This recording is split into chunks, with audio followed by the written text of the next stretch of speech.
Among the more peculiar creatures in the world, formless oozes squeeze through the dank underground passages, mindlessly feeding on creatures and objects that dissolve in their acidic bodies.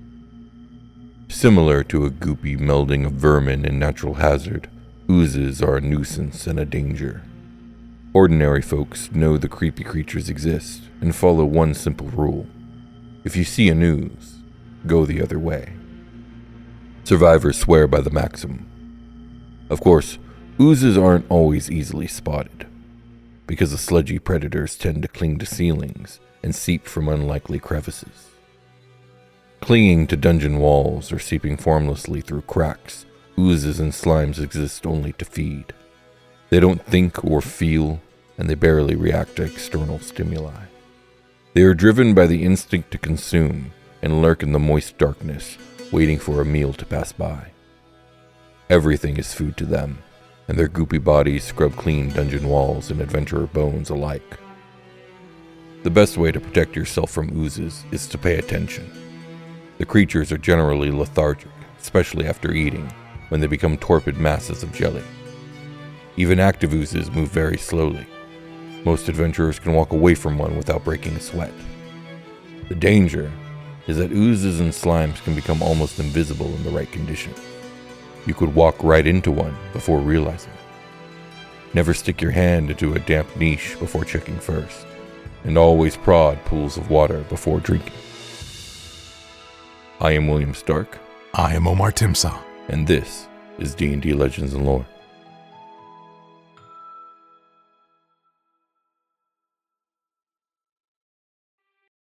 Zalira the huntress stalked the woods.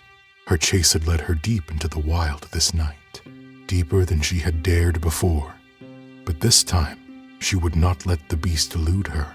Only, what was that sound? A haunting and enchanting melody drifted through the trees. Zalira felt compelled. She moved toward the mysterious sound. What could it be? A siren song? A harpy? The sound led her to an open glade. Therein she found its source, a strange and magical device with a mirror-like surface. She read the magic script upon its surface. Table tone. What wonder was this? You too can bring such wondrous soundscapes to your table with the adaptive and immersive audio engine of Tabletone. Creative immersive soundscapes with music, ambient sounds, and sound effects all in one place. And with Tabletone's adaptive audio engine, instead of simply playing a static playlist, you can dynamically blend music, ambience, and sound effects together in real time, so the audio evolves naturally alongside the story. You can move from exploration to combat with a single tap. The transition feels seamless and helps maintain immersion at the table. Download Tabletone for free on iOS and Android. Start with the included content pack and experience the app for yourself. Then, if you're interested in more, check out the Tabletone store to expand your collection with additional content packs. Use our link in the description and pinned comment to get started. Huge thanks to Tabletone for sponsoring this episode. And with that, let us begin. Oozes dwell in tunnels, caverns, and sewers. They slink along the ground, drip from walls and ceilings, spread across the bottoms of underground pools, and squeeze through narrow tunnels. The dark and damp keep the creatures comfortable, and they shun areas with light or extreme temperatures. Other underground creatures easily avoid oozes. Bats or sturges even live in rooms surrounding an ooze's lair. More intelligent cave dwellers, such as ropers, wait for creatures to wander into an ooze's domain and capitalize on the situation to snag an easy meal. Oozes don't really think. Even insects have a better sense of tactics and self-preservation. Consequently, the creatures are direct and predictable. An ooze finds something, attacks it, and eats it. Every variety of ooze secretes digestive acids that dissolves materials. Most can consume flesh and wood, albeit slowly, but a few are capable of eating even through metal and stone. Oozes are drawn to movement and warmth, which means they frequently eat creatures. They also consume the grime that coats dungeons, so an immaculate passage is likely a sign that an ooze lairs nearby. When an ooze is sated, it falls into a torpor and remains motionless on the ground. Since not all oozes digest all substances, some have coins, metal gear, bones, or debris suspended inside their bodies. A slain ooze could be a windfall for its killers. An ooze dissolves its prey slowly. Some varieties, such as the gelatinous cube, anesthetize their meals first, a process that numbs victims and muddies their senses. Most oozes don't, though, and their meals die in agony as the creature's acid digests bits of flesh at a time. The upside of these torturous digestive deaths is that a morsel's comrades might rescue them before they're fully consumed. Though oozes aren't capable of aligning with creatures, they sometimes end up fighting for or alongside others after being lured to a particular cellar or cave. Clever monsters might keep oozes around to defend passageways or dispose of refuse. Likewise, an ooze might be enticed into a pit where its captors feed it only enough to keep it from coming after them. Crafty creatures place torches and flaming braziers in prime spots to dissuade an ooze from leaving a particular tunnel or room. The first warning an adventurer receives of an ooze's presence is often the searing pain of its acidic touch. Veteran explorers know that an immaculately clean passageway is likely a sign that an ooze lairs nearby. Some oozes are found in nature, but nobody knows for certain where they originate from. Phenomena and magical experimentation have been known to create such creatures. Similarly, failed attempts at performing a powerful ritual could cause an ooze to spontaneously appear. The creatures are simple to summon as well, so even inexperienced spellcasters can bring these creatures, uncontrolled, into battle at a moment's notice. According to the Demonomicon of Igwilf and other sources, oozes are scattered fragments or offspring of the demon lord Juoblex. Whether this is true or not, the Faceless Lord is one of the few beings that can control oozes and imbue them with a modicum of intelligence. Most of the time, oozes have no sense of tactics or self-preservation. They are direct and predictable, attacking and eating without cunning. Under the control of Juoblex, they exhibit glimmers of sentience and malevolent intent. There are many different varieties of ooze, slime, and jelly. More are being discovered all the time, as warped wizards seek to create life or fashion efficient dungeon scavengers. Today we will be covering some of the most common and interesting oozes cataloged in the annals of sages and scholars. Ochre jellies are giant yellow-brown amoebas that digest organic creatures. They tirelessly hunt any prey smaller than themselves, oozing over, under, and around obstacles in their path. Once they overwhelm their quarry, these acidic slimes dissolve the flesh, hair, and scales of their prey, leaving behind clothing, equipment, treated leather, and bone. An ochre jelly can grow to a diameter of about 15 feet and a thickness of about 6 inches, but can compress its body to fit into cracks as small as 1 inch wide. An ochre jelly seeps along floors, walls, and ceilings with ease, squeezing its malleable body under doors and through cracks in search of meals. An ochre jelly follows at a safe distance as it pursues its meal. Its digestive enzymes dissolve flesh quickly, but have no effect on other substances. Sometimes, if damaged by lightning or a slashing weapon, an ochre jelly can split into two. These smaller jellies work together to consume foes, but afterward, they move on to hunt independently. Both eventually grow into full-sized jellies. Voraciously dissolving all types of carrion and trash, this monster is sometimes tolerated in inhabited subterranean areas for its janitorial services. But this activity is difficult to organize and is usually not appreciated by the inhabitants because of its danger. A gray ooze is stone turned to liquid by chaos. When it moves, it slithers like a liquid snake, rising to strike. A slimy horror that looks like wet stone or a sedimentary rock formation, the gray ooze is rarely thicker than 6 or 8 inches, but sometimes grows to a length of 12 feet. It cannot climb walls or ceilings, so it slides, drips, and oozes along cavern floors. Gray oozes appear in areas affected by unpredictable magic. Magic users who fail in their attempts to bind elemental spirits to the bodies of constructs might also accidentally create gray oozes. Gray oozes are a particularly dangerous nuisance due to the fact that the weapons that strike a gray ooze may corrode and break at an alarming rate. After a large meal, a gray ooze reproduces by budding, growing a small pod that is left behind in a corridor or cavern. This pod takes 2 to 3 days to mature, and then the little gray ooze absorbs its leathery shell and begins slithering about, searching for a meal. The gray ooze is a dungeon scavenger. It is rumored that metalworkers of extraordinary skill keep very small oozes in stone jars to etch and score their metal work, but this is a delicate and dangerous practice. The black pudding. This creature resembles nothing so much as a roundish blob of inky black goo, or a heaving mound of sticky black sludge. In dim passageways, the pudding appears to be little more than a blot of shadow. Black puddings slither and undulate along underground terrain seeking sustenance. The typical black pudding measures 15 feet across and 2 feet thick. Some black puddings that manage to survive for a very long time come to be known as elder black puddings. They are significantly bigger than their younger counterparts and have an almost impenetrable outer layer of aged material.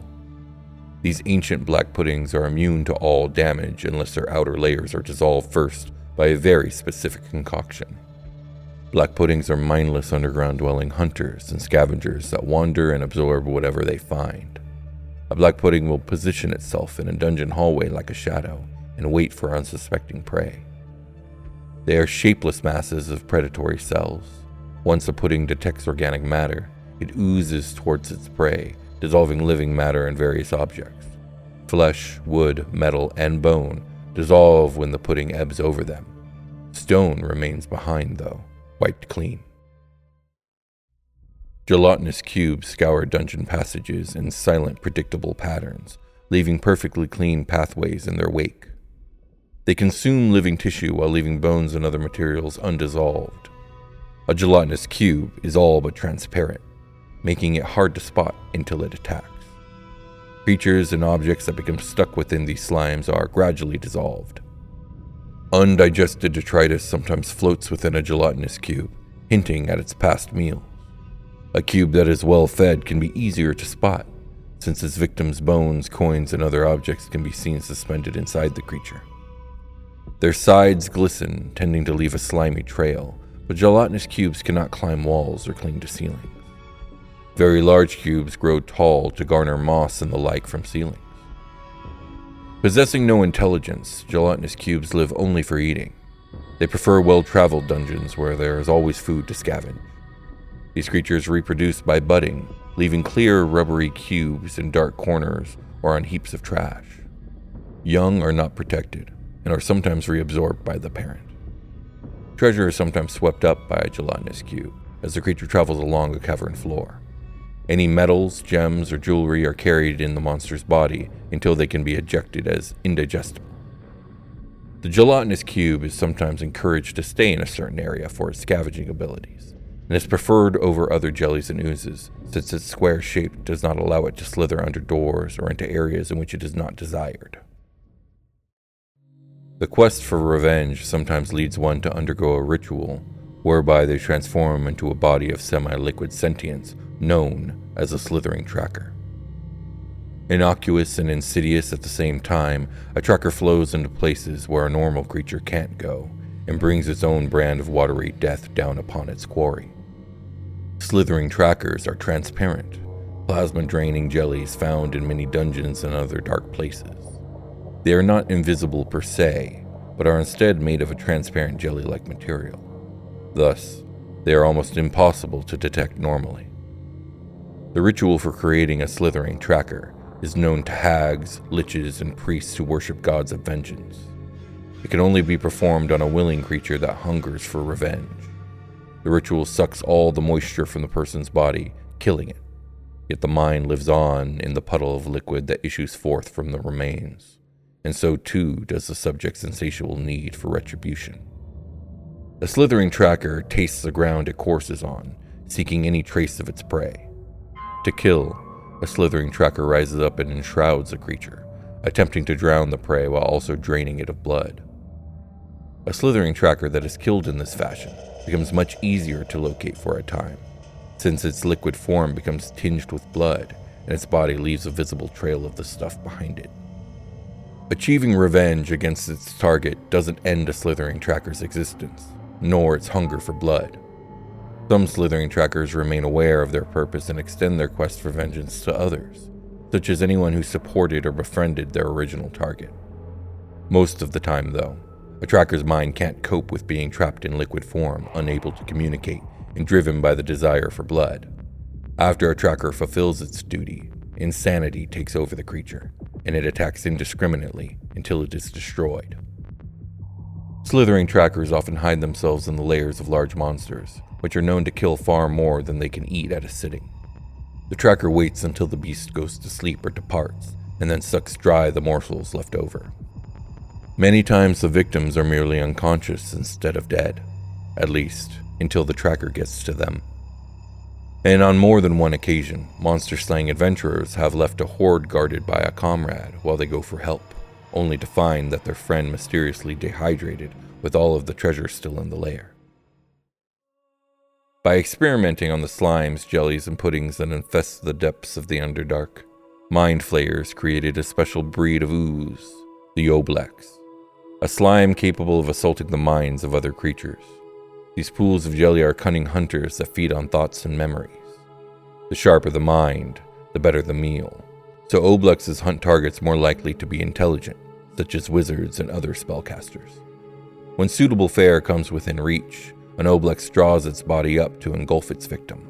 As it withdraws, it plunders the creature's mind, leaving its prey befuddled and confused, or dead. When Oblexes feed on thoughts, they can form weird copies of their prey to use as lures, which helps them harvest even more victims for their mind flayer masters. An Oblex devours memories not only to sustain its existence, but also to spawn new Oblexes. Each time it fully drains the memories of a victim, it gains the creature's personality, now twisted by the Oblex's foul nature. The more memories an Oblex steals, the larger it becomes, until it must shed a personality it has absorbed or else become uncontrolled and erratic. This act spawns a new Oblex. Newly formed Oblexes lack the capabilities of their older kin. They seek only to feed on memories and grow until they can impersonate their victims.